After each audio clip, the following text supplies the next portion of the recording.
Yo, yo, yo, what's up, everybody? Thank you for tuning in to yet again another fantastic indie creator interview. It's your Cape Crusader Cody, and we are keeping it geekly with our returning friend, Dan Price. We're here to break down Bigfoot, nose karate, and everything in between. Dan, welcome back on the show. How have you been, man?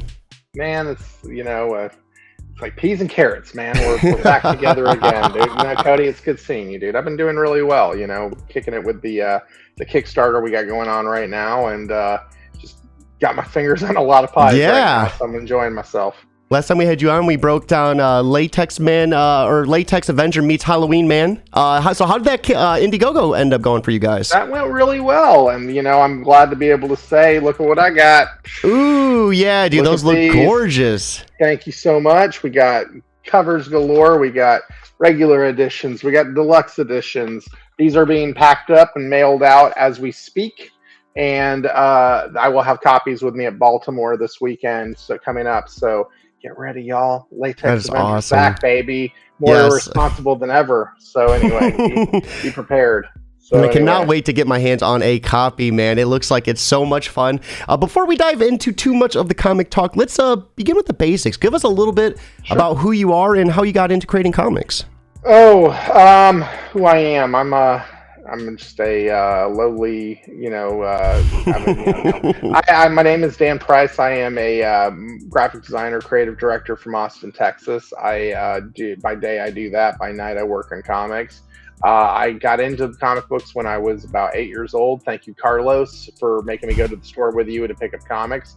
That kind of kicked off my comic thing. My dad was a big fan, so we collected together until he passed. And then, I really kind of fell into the, the art and the writing and that sort of deal when I was in high school. I did some work for a small group out in outside of Houston called Space City and Space City Comics, and they were right across the street from NASA, and it was a little studio, and they taught me some basics, erasures here, fill in the blacks there, color with these Dr. Martin's inks because we don't have computers yet, and things like that. And and so I did that, and then but I really didn't do my first work until I was 30 with the invention of Latex Avenger. And that was my first book. He has a sidekick, spermicidal foam lad, and together they repel crime 99.9% of the time. So I was really happy to, here you go. I can show you what they look like. So that's Latex Avenger right there. Spermicidal foam lads down here. And so that was my first book, and I did that for a while, several issues of that. And then I moved over to another book that I cannot find right now either. Everything got mishmashed around a couple of days ago. I did another book called Masters of the Obvious. It was a sci-fi space parody. It had characters like Dr. Biclops. He's got two eyes. The Visible Woman. You can't miss her. Dorkulon, the Invention Robot. The Amazing Todd. What's amazing about him, what's not. And LeBron the Snapping Turtle. Don't make him snap. You wouldn't like him when he snaps. And they flew around in a battle toaster called the USS Screensaver, having pop culture adventures throughout the galaxy. So they fought like the My Little Jabronis and the Puggalos. They were in a gang war against each other.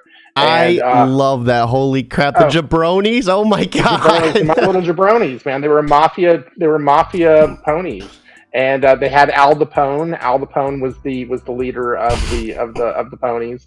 And then the Puggalos, which were like, insane clown posse pug dogs, I love so my favorite arc in that whole thing, because I have a 60-page collected edition of it around here somewhere that I can't seem to find. But my favorite part of it was the second arc where they were celebrating their win over Darth Redenbacher, who they beaten Redenbacher, and so they decided to have a boys' night out on the holodeck on the ship. And it was really, the whole story was just them getting ridiculously drunk. And I mean, there was no plot to it whatsoever, except for these morons just hanging out. I loved it. I mean, it was a fun book. I did that with a guy named Bon Adami. And Bon was a great guy, like a little brother to me. Unfortunately, Bon passed about 4 years ago. And in fact, next weekend, when I get back from Baltimore, I'm going to actually get a tattoo of the spaceship that the Masters flew around in, their battle toaster. I'm getting a tattoo that Bond had drawn somewhere on this arm. So that's a nice little remembrance piece. Yeah, I miss the kid so much. I miss him so much, man. Every day. every day. So it's been a tough 4 years without him, to be honest with you. But I mean, you move forward, and I think Mm-hmm. Bond would dig what I'm working on these days with Bigfoot and bringing back Latex Avenger and all that stuff. I think he'd be happy. Yeah, absolutely. And the beauty of it Yeah. is you guys have that, you have that work to like, share and admire for the rest of all time, right? That's a physical Yeah. copy. That's his artwork right there. Bond was incredible, and he was an amazing artist. I loved working with him. So yeah, he's a good cat. And So- plus, you got to have a character like Manibus, the kaiju pop monster, and the Two Puff Marshmallow Man. You can't go wrong with shit like that. So how'd you go from crime-fighting condoms and spermicide to a Bigfoot who knows martial arts and just is kicking ass left and right? Like, how did that happen?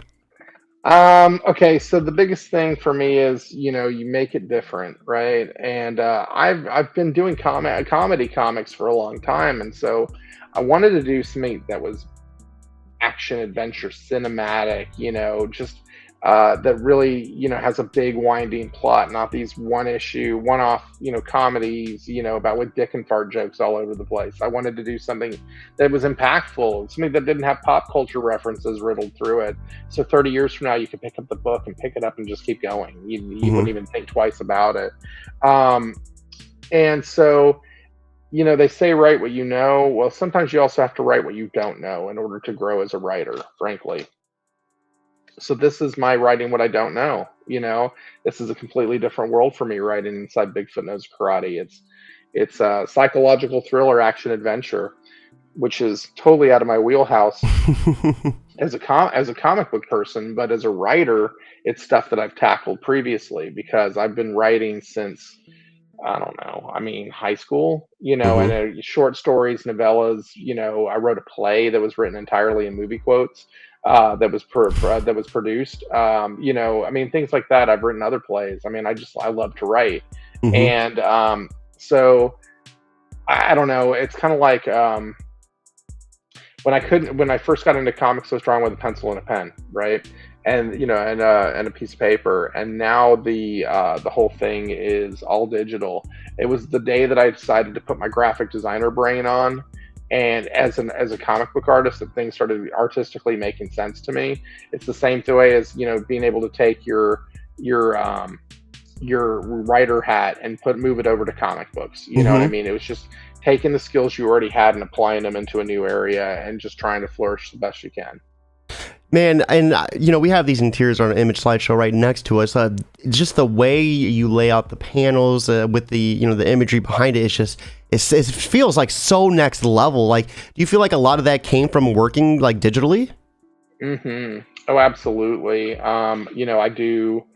I just try to not just think of it as these are the panels I need to tell. I try and think of the story, the page as one piece of artwork, and I try to do things like anchor panels that bring ties the page in together somehow. And yeah, I draw in Illustrator, I bring it over to Photoshop in pieces, and sometimes have to layer the pages together because I'm putting color effects on there and things like that. So it is definitely a different approach to making a comic book, but it seems like a style that's working for me, so I'm not going to screw with it. Yeah, I love it. Man, it's gorgeous. So how does that creative process look like between you and the co-creator Casey Allen? Oh man, so Casey and I, we work together very well. I think so anyway. We get along really well. We enjoy. Okay, now I can see what you're doing on YouTube. I couldn't see that before. So what you were saying about that on YouTube. Oh, the image slideshow? I gotcha. Yeah, I'm actually going to click into it real quick, but mute it so I can. There you go. Now I can follow along with what you got. Okay, cool. Now I'm ready. So anyway, no. So Casey and I, when I first got started with the comic, putting together the idea and all that stuff, Casey was like a sounding board, then turned into an editor, and then was giving so many great ideas and stuff. I was like, just co-write it with me. and I think that maybe he might have been a little apprehensive at first, but definitely took to it, and we seem to enjoy each other. To the point now that I can't imagine doing this without him. I've dropped a plot on him, like here's everything that I've written, and Casey was able to parse it together and figure it out and help me connect dots in places. But I knew where the story was going. I mean, I knew that where we were going to go through 5 issues, and it was just kind of like putting all the pieces together. And Casey was just amazing at that. And so, with issue 2, he's taken more of the reins on the writing, and I've kind of, he wrote we plotted it, he wrote the script out, and then I went in and retooled, and we bounced it back and forth several times and to get where we are with the script right now. So we have a side book coming out after book 2, where Casey's really taking the reins with that story. I did plot approval and stuff like that, and I'll work the dialogue when it's done with, but like really the plot, and what he's writing, that's Casey, man. I mean, that's and awesome. I want him to be able to have that freedom to do that. I think that he's such a great writer that I think that it makes it work really well, and gives me, lets me breathe a little bit too. Thank you, Casey, for everything you do for Bigfoot Knows Karate, man. Yeah, absolutely. Do you feel like letting him kind of take the wheel more lets you kind of do the art side of things a little bit more in depth? Yeah, I mean, and it's, I don't really think of myself as an artist. I don't really think of myself as a writer. I just think of myself as a creator, as a idea guy sometimes at the least. But I mean, like, so I really want to have my fingers on both parts of in both parts of it. But you also need to trust trust the people you work with. Yeah. And and Casey and I have a relationship that it's not just a strict working relationship. We're buddies, and we're also not prideful when it comes to things, that the story comes first. And so, he'll pace something with really long, and I'm like, dude, come on, Seinfeld jokes. You got to think of like the Seinfeld scene: get in, get out, get done, on to the next scene. So we have some differences of opinion on stuff like that. But we see each other's point of view a lot too, so it's nice. It makes it fun, that's for sure. So with us looking at chapter 2, let's kind of break down a little bit of chapter 1. Are both these books going to be roughly 33 pages of story and then 44, I think, with the deluxe? Yeah, no. So actually, we put up 33 pages in the Kickstarter. It's going to be 37. All right, so yeah, we grew it by 4 pages because there was just a couple things that were not fitting right. Just need a little bit more explanation in a couple of pages, and you can't just put 1 extra page in because then it's going to mess up your page turns. So for every page, if you want to keep your page turns the way you want it, you got to add 2 pages at a time, and which was actually nice though because it let a couple of scenes breathe. And as I was going through the actual drawing of it, I'm like, we've cramped a lot into 1 page, and we need to, the story's big, so we need the panels to be big. We need to, so we need to just kind of, okay, we're tall drinks of water over here. We got to stretch out our shit, and and which is funny because I was the one who did the extensions. And I was also the other one who was saying, keep it to 30 pages. Keep it to 30 pages. And so he was like, okay, 33. I said, 33 is fine. And then I'm reading, I'm like, okay, 37. He's laughing at me, you son of a bitch. That kind of thing, for all the hard time I gave him trying to keep it to 30. Because the first issue was 30. But hey, you know what, guys? Bonus. There you go. Bonus. So in chapter 1, though, we see him. Do you want to talk about chapter 1 or should we? Sure. Okay, so we see him. I like how you introduced him. Like at first I thought he was about to slaughter like this innocent rabbit, but it ends up being a wolf. And was that like a metaphor for anything? Like kind of like him protecting like, the innocent from the predators? Absolutely. Listen, I'm a big fan of the underdog, and this was his opportunity. This is like the one creature that in a long time that noticed him and gave him that moment, that connection. Because if you're a Bigfoot and you're completely isolated from the world, what would that do to you? What would that do to your psyche? What would that do to your soul? And so this bunny recognizes him and notices him, and this wolf coming after him, he's got to protect, and then the hunters that come around after that. Yep. There was a kinship that was formed really quickly. And if you saw the preview pages of book 2, you can see the bunny's still around. Oh, so, good. Yeah, the bunny still, he shows up in the second page of the book of book 2, and so he's important. He's an important character. Maybe not like the life changing character, but like if again, this lonely Bigfoot found a little buddy. He needs his buddy. Mm-hmm.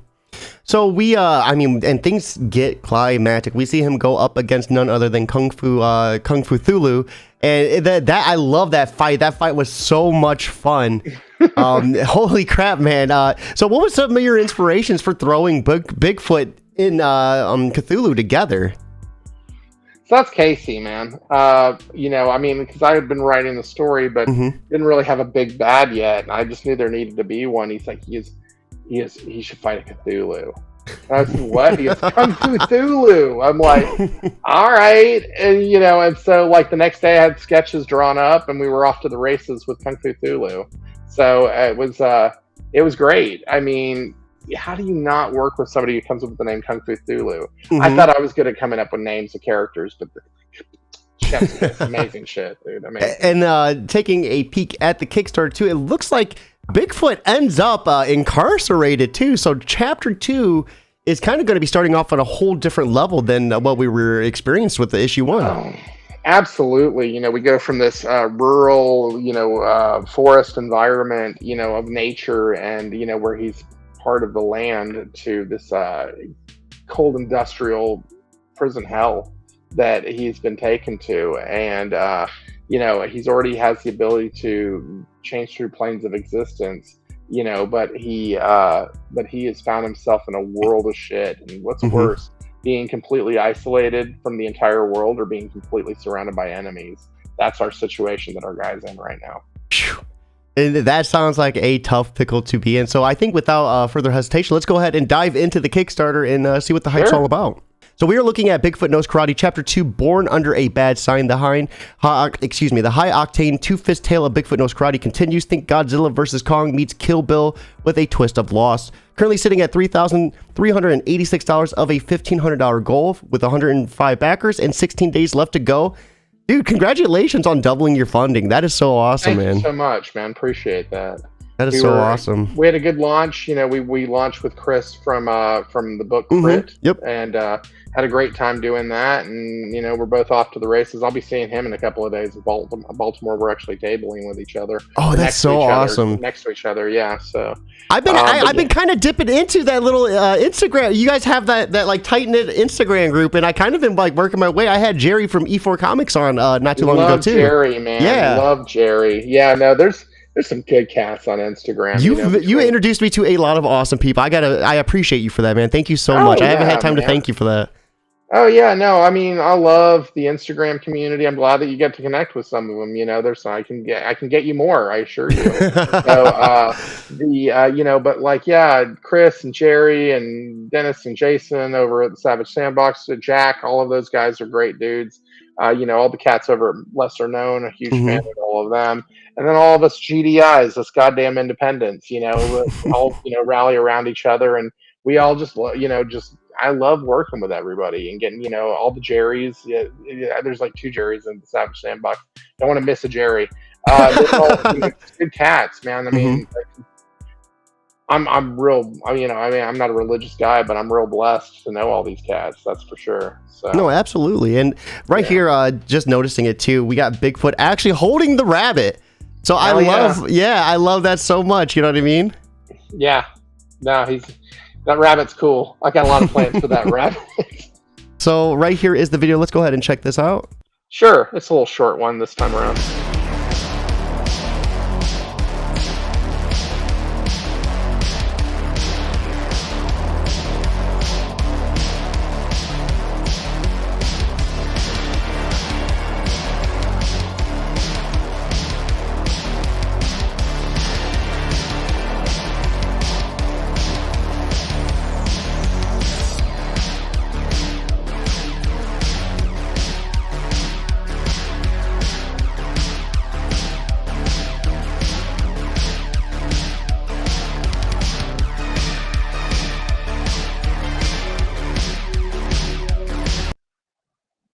Man, I love the continuity too. How he still has the claw marks on his face from his fight with Cthulhu. Yeah. No, absolutely. Damage counts in this book. That's my cat right there, the little orange guy. That's my cat. And then right there's my video. I love how like YouTube just randomly throws like random videos like based upon your algorithm. Yeah, that's a cute cat though. My cat's like zonked out on the couch. His name's the Blitz. He's rad. Go back and watch that video at some point because if you want to see a cat killing things, it's amazing. So anyway, this book is it's crazy because we put him through his paces so hard. We put him through his paces, and you just guys saw really just stuff from the first few pages of the book and that trailer. We really are trying to guard a lot of this, and like we did with the first issue, because I think when you read it, you're gonna be like, I mean, especially the ending, it's so damn brutal. It's just so damn brutal. I mean, man, we didn't even really deep dive issue 1 as much as we could have. I kind of left some of that vague in hopes of people, but there's an underlining theme in it that I think if you really look for it, you're gonna be like, what? So I love issue 2 introduces that the rest of the world's cryptids have been incarcerated and they're all being tortured. So that's like interesting that all of these cryptids are being collected and incarcerated. Yeah. So we're gonna meet some really good characters this issue, including a chupacabra with a shotgun, thermonucleon, who else? And then a killer minotaur character that I can't wait for you guys to see. Plus, if you noticed in the trailer, there was a female character that was teaming up with Bigfoot that we'll get to introduce as well. So, and not only that, but then all the characters that were in the background of book 1, all those characters that showed up at the end in not such a kind manner, they are there. They're there, and they're ready to cause more mayhem and make our boy Bigfoot, Benny, whatever you want to call him, make him feel their presence. So right here are some of the tiers and rewards. Let's go ahead and we'll try to coincide with them. So sure. And then right here is the link for everyone watching. Be sure to look at this and check it out with us. If you're unable to back, simply sharing this on Facebook and Twitter is 100% free. Getting as many eyes in on this as possible will help spread that cause further and further. And you're going to have someone who loves this book. I mean, this was such a fun ride, and I can't wait to check out chapter 2 and then see where you guys take this. So for $4, you can get the digital edition of Bigfoot Knows Karate chapter 2 with a digital wallpaper as well. And digital poster too. So do you have what are those images going to be of? Oh, gee whiz. You had to put me on the spot with that one. My bad. No, I figured I'm going to draw something new for it. Last time I did something that was like the cover for the wallpapers. I may do the wallpaper, the digital phone wallpaper, or like lock screen graphic. May do that from the cover. But I want to do something different for like the desktop wallpaper or poster. I mean, I guess is really what I'm talking about. Do something different for the poster. So I don't know what that's going to be yet, but I have plenty of time to draw it. So, get ready, y'all. Something new. And if you guys are watching and you haven't seen the covers, like these covers are amazing. I love the Bigfoot Knows Karate covers. These things are detailed. They're awesome. Yeah, this was the issue 1's regular edition cover. And and then you had the Caswell book right there, that cover. We're doing a Baltimore Comic-Con exclusive with that, because Adam, the cover artist, and I, we got the red foil. Adam and I will be tabling together at Baltimore, so we'll get to sell some copies of that, sign some copies of that. That'll be a lot of fun. So at $2 or more, you have the digital catch-up. So issues 1 and 2, what an outstanding price too for $6. That is 66 pages of, or no, more. That's almost 70 pages. 67 pages of action. Holy crap! Yeah, so making it worthwhile. $9 or more, you get the print edition, the Dan Price cover. So cover A. Dude, you guys these prices are so like these are awesome prices, Dan. Holy crap! Oh, thanks. I mean, look, I mean, they're priced in an area where we're not going to lose our ass, but we're not also not going to be completely greedy either. And sometimes I hear war stories of creators doing $5 books and just getting killed, and which is nice of them, but like I'm not willing to lose my shirt to make comic books. My wife would kill me, number one, and number two, it's just bad business. But the other thing is, you don't have to go for the jugular on the price points either, so this is enough money to allow us to operate on. And, I mean, nobody's getting rich here, trust me, but it's enough money for us to operate on without without killing our customers at the same time. And really, it's the same price point on the books that I did last time around, and so they seem to work really well. So thank you to everyone who backed. I mean, you're double your funding goal. So I mean, I think your price points are really speaking for themselves at this point. Yeah, I know. I think we're doing okay. I'm pretty happy with how it's going so far. Everything, everybody's backed it and all that stuff. That's incredible. And then we have the Zip Allegra tier at $12. Did I say that right? Allegria, yeah. Allegria? That cover right there, yeah. Zip is Allegria, yeah. Zip is incredible. I've known Zip 10 years, and we met when he was living in San Antonio, and we've hung out many a time over the years. He's now on the other side of the country, but still keep in touch, and I'm glad to have him on a project with us for sure. And then we have the deluxe edition Jevin loop cover. And then this is where you dive into the 44 pages as well. So what extra content is going to be included with that as well? So that will be some. So that I mentioned the side story that we're doing. So we're going to have a couple of pages from the side story in there. There'll be a lot of different fan art pieces. Dennis Valencia did an amazing Sin City Bigfoot Knows Karate like piece that was absolutely incredible. There'll be some extra sketches by me. The Comorian King is going to have a piece in there. Rob Toll's going to have a piece in there. Luis Tomas. There's a bunch of cats are going to have some artwork in there. I love Cam's piece too. I seen that on Twitter. That looks so gorgeous. Oh, Comorian? Yeah, dude. She's so talented.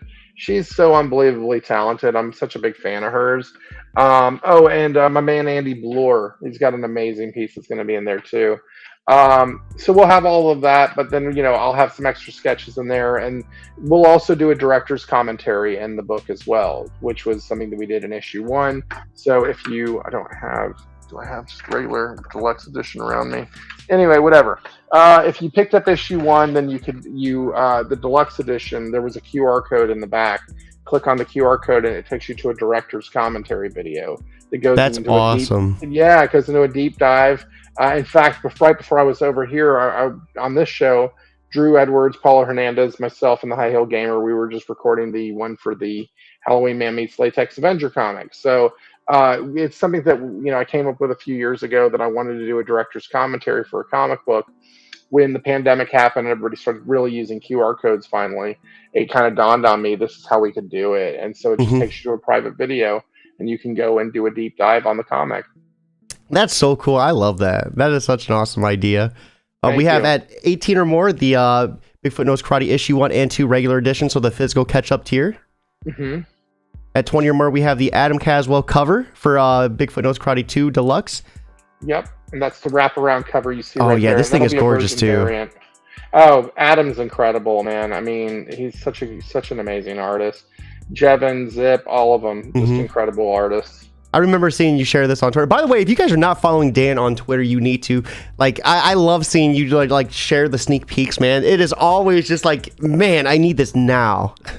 No, I appreciate that, man. It's we just work with some really talented people. I'm really lucky to have some really great folks on my team. So we have a limited edition foil cover by Louise Thompson, or Thomics, excuse me, for $30. So this is this going to have the lettering right here be foiled? Yeah, that's going to be foil. Yeah, so we're going to do that. We're doing 25 units, well, 35 because of the early birds, but just 35 units total will be printed of that just for this campaign. Well, there'll be a few overrun because I want a couple, Casey wants a couple. We'll send some to Luis, and that sort of thing. But this thing looks gorgeous on the black and white with red foil. Can you hold that? You said you had the Baltimore with you? Oh, no, the Baltimore one's Adam's cover because Adam will be there at the show with me. So this is Adam's.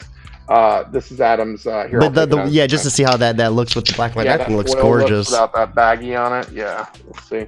So yeah, we did, and this is my proof for it right here. Yeah, that looks awesome. Yeah, so we did 25 units of this going to Baltimore. Well, 29 because again, I want one, all that. But we did with a different interior page for the right here for the inside. Oh, that's awesome. So did something a little different for that one. That's really cool. I always love seeing things like that. So, I mean. We could talk about this a little bit more after the Kickstarter too, but how important is it to have those variants for those conventions? Oh, I mean, this is my first limited to one show before, so I'll let you know next week. How's that sound? Because Yeah. I've never tried it before, so I figured It's just give it a shot. Since I got Adam with me, I might as well do something special with this cover. So give some people an incentive to get a signature on that and that sort of thing. We don't charge for signatures anyway, yeah. but you know what I mean. Just No, that's so get cool. people excited about it. I mean, it's such a gorgeous cover. I had to do something special with it. So we have at 50 or more the retail pack issue 1 and 2. So you'll get 5 copies of issue 1, 5 copies of issue 2, and then 1 deluxe cover for issue 1 and 1 deluxe cover for issue 2. Correct. And then 60 or more, so you get all covers signed of Bigfoot Knows Karate Chapter 2. Yeah. So that's awesome. There's a lot of covers. Yeah, there's 4 of the regular and deluxe editions, and then and then we have the 8-pack. You can even get an 8-pack of it as well. So for the issues 1 and 2. And then we also have at 75 or more a half-page ad plus regular edition of issue 2. So where could anyone who's interested in this tier expect that ad to be placed in the book? Oh, that'll go in the last couple of pages of the book. Maybe probably interior back cover. Which frankly I think is a great location. As somebody who works in print magazine, inside back cover is a great place to be. So that's probably where I'm going to put everybody. Why is that? Just to ask, since is it because that's like where you when you finish the book, that's the last page you turn to? Yeah, no, it'll be because when you flip through the book, you generally go through the first page and then you go to when you're flipping, you go to the staple. Okay, and then you end up on the back. It's like there's 3 positive places where you're going to get seen: inside cover, the inside cover on the staple, and then the back cover. It's just how people flip comics or magazines and that sort of thing. So no, I'm always interested because there is some like psychological stuff to this, right? To get people to see. So like anytime I have an opportunity, man, I want to ask because like it's really interesting when you really deep dive it. Well, why do you think in the back of the latex or the Halloween Man Meets Latex Avenger comic, there's a Bigfoot Knows Karate ad right there? So, woo! Anyway, so yeah, there you go. That's my Vegas answer. What do you think? And you only have 2 spots left, so anyone interested, be sure to jump in on that. At 100 or more, we have Bigfoot 1 and 2 regular and deluxe covers all signed. So how many books is this? This looks like it's a lot too. 8. Yeah, 8? Yeah. 8. Yeah. 150, we have the Canvas Commission as well as Bigfoot Knows Karate 2 signed covers. Yep. And then that's it. So holy crap, man, these are some awesome tiers. Thank you so much. There's some amazing creators out there that are doing amazing things with their tiers. I try to keep it kind of simple with just keeping it to books and stuff. But after talking with somebody here recently, they've convinced me that I need to do a T-shirt add-on. So I'm going to be adding a tier onto, or just an add-on that you can do where you can add a T-shirt to it. I'll have that announced in the next few days. Man, a Bigfoot Knows Karate t-shirt would be awesome as well. And then right here are some of the interiors from issue 2. We did have this on an image slideshow, but this is a little larger. So let's go ahead and kind of just scroll through them and just kind of soak this in as well. I love how he's surrounded by fire and protecting this little rabbit on his shoulder. Yeah, rabbit's great. Love that rabbit. And then, so what is this? This looks like a really interesting creature he's going up against. Yeah, or is that spoiler territory? Yeah, no, that's fine. There's a Chilean cryptid called the Alicante, and so this is based on on that. Except ours are made of pure electricity, so we call them the Electricante. And so they're just some creatures that he battles right in the first bit of the book. I love, and this is what I was talking about earlier, the way you do your paneling and how like he's fighting this thing and the electricity in the background. This is, and the way it just bleeds all the way down, and it is just so gorgeous. The way he's like right here with the electricity like splashing in his face and it's changing the color. Like this is gorgeous, Dan. Thank you so much. If you zoom in on his face, you can actually see his skull bits in his face. Like the skull nose is kind of in there, but I'm not that great of an artist, but you get that is awesome. Yeah, that is so cool. It's almost like the cartoon animation effect where they get electric. Yeah, that's awesome. Yeah. And then right here's another really impactful image too. Kim just kind of hooked up to all these machines. So is this kind of putting him in some sort of like simulation? More like a torture situation. Yeah, more like a torture situation for sure.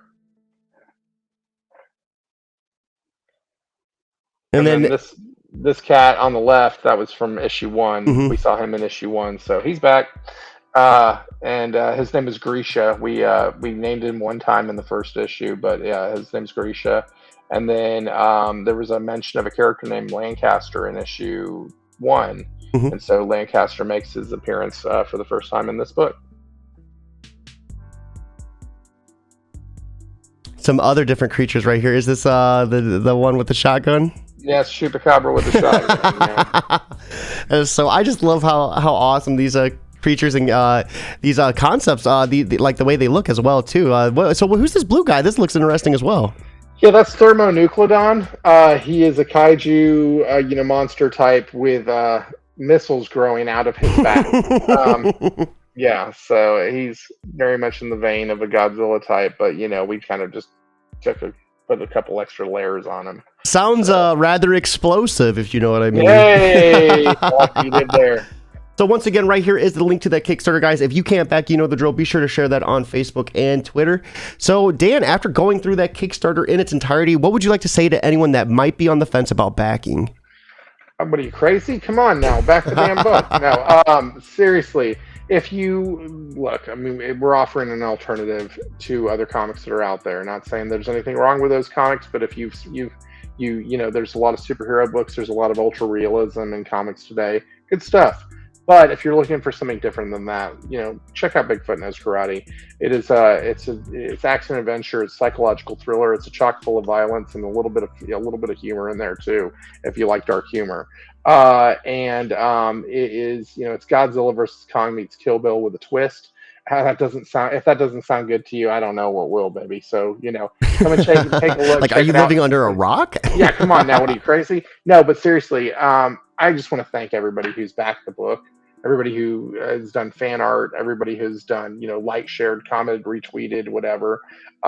Everybody who's just gotten involved in the mix on Bigfoot Knows Karate. I'm just, damn, y'all blow my mind all the time. So, with that being said, we're 105 backers deep on this one. We, come be 106, come hang out with us. We're gonna have a good time. It's gonna be a great book, and we got some really twisted twists ready for you over the next few issues. So only a third of the way in. You still got 4 more issues, or wait, 3 more issues. 3 more issues. Yeah. And don't forget the side books that we're doing. We've got some really cool stories that we're going to be doing that are going to be peeling back the onion on this Bigfoot character. Listen, he's not some schmuck that walks around in the woods. That's not our Bigfoot, man. If you want introspection, you want philosophy, you want you want to see a character that's the complete fish out of water, this is your book right here.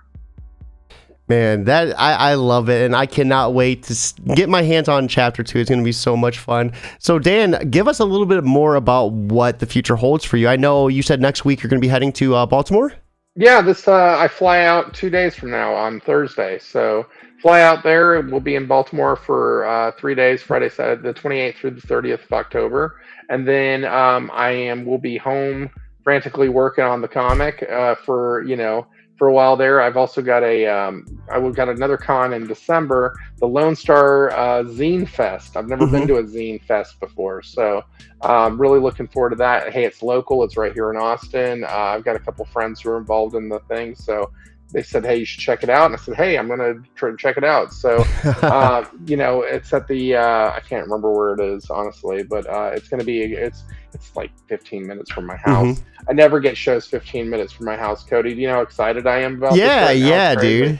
So, so I'll be doing that. And I've got some signings that I'm working out right now. So I'll get some details out to you guys about where I'll be appearing next over the winter time, because I want to do a couple more signings during the winter and get back to con season in the spring. So at Baltimore, you have that special edition of Bigfoot Knows Karate. What else can people expect to see when they go there to meet you? Sure. No, I'm going to have, I'll have a couple of issues of Latex Avenger. I'll have the Halloween Man meets Latex Avenger crossover with the different covers available for that. I'll have Bigfoot Knows Karate #1.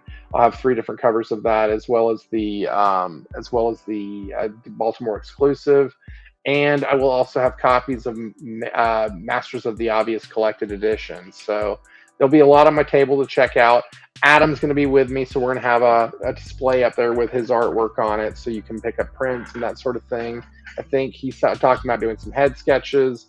I think I'm going to get roped into doing some head sketches. So I don't usually draw at conventions, but I mean, why not? Come on, let's go have some fun this weekend, and let's go sell some comics and meet some folks. And if you're in the Baltimore area this weekend, I'm at table D32. So right next to Chris from Crit and Dennis from the Celestial Knight and Jason from the Convictor and Jerry from E4 Comics, we're all in one line together. So that'll be a lot of fun. Dee Hausner is going to be there as well. Mark Bernal from Lesser Known is going to be there. A lot of great folks are going to be in Baltimore this weekend. So if you want to make the jump from Ohio over, man, just come over. Oh man, I wish. I've been telling my significant other, like, next year, like, we're gonna be making, like, all this happen, right? Like, I can't interview creators. I can't talk about interviewing creators without actually going to these cons and doing it in person, Yeah, no, you're my inspiration to go do a con in Ohio, bro. Dude, let's make it happen. Holy crap, man. Yeah, no, I want to make it out to Michigan for, like, Motor City or something at some point. So dude, if I ever went to Michigan, my mom would slaughter me because she's been trying to get me to go. She lives up in the UP, so it's like an 11-hour drive from Ohio. She's all the way at the top of the glove, and she's always trying to get me to go up there, and it's like 11 hours just one way. So if I went to a con in Michigan, she would hunt me down.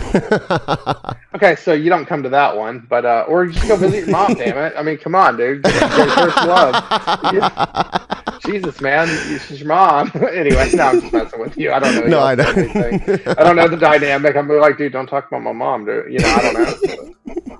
So Dan, with us beginning to wrap this up, let's hit this on a strong note. Now, I usually ask people for advice on what to do if people are stuck in writing, but I gotta ask you something that's gonna really, I think, have a nice impact for this podcast. So for anyone out there who's having trouble with making their writing fun, as someone who's written stories about crime fighting condoms, Bigfoot knowing karate, and everything in between, like, what advice would you give someone to help them make, have some creativity in the writing and have a little fun with it? Well, yeah, first of all, have fun with it. I mean, that's the biggest thing. And, secondly, try and come up with something unique. Try and find something that has a hook to it. That's my big thing.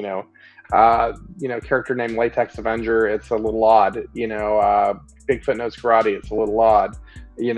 Trying to find something that will just grab people's attention. And I like to write from the character. I start with a character. I don't world build all this stuff. I start with a character and I work my way out and make the world around that character, not trying to make that character fit in a world. Mm-hmm. And so that's my advice. I write in stream of conscious most of the time, especially in comedies. So I just write all the dialogue in one long stream and then break it down. But everybody writes differently. Some people like to use script writing software. Me personally, I just Word document, Google Doc, whatever. I've got convenient right there because I like to write on my phone and stuff like that. And so, but you put on some good music, have a good time, relax. Don't get worried about writer's block. Write every day. If you're a writer, I suggest you write every day. Even if you're just turning out 3 pages of crap, it's 3 more pages of crap than you had previously. Yeah. And you're always, they say it takes 10,000 hours to master anything. Stephen King writes 6 pages a day or something like that, and he has for 35, 50 years, whatever. Mm-hmm. That's how you pump out work. And so put the video games down and let's draw. Let's write whatever it is we're doing. But put the focus. That's the biggest thing. I don't know. I'm just rambling now. No, I'm over here like got my shelf right here. Like, get out of the way. He sees you. But yeah, just have fun with it. Mm-hmm. I mean, seriously, if you're not having fun doing this, you're doing the wrong thing. No, that is awesome, Dan. I appreciate that advice so much. Everyone watching, right here is the link to the Kickstarter. Once again, if you can't back, simply sharing this on Facebook and Twitter is 100% free. And I mean, what are you waiting for? Back this campaign right now. Get yourself some Chapter 2 sent to you, fresh from Dan and Adam. Dan, thank you so much for stopping by and hanging out with us and breaking this down. I love the opportunity to kind of get this one-on-one, with you and kind of deep dive things. Oh, thank you so much, Cody. I appreciate your friendship and I appreciate you giving me the time on here tonight, man. It's really fantastic. No, absolutely. Everyone watching, I hope you all have a fantastic Tuesday. It's new comic book day tomorrow, so remember, back this campaign while you still can. That being said, I hope you all have an awesome night, and most importantly, keep it geekly.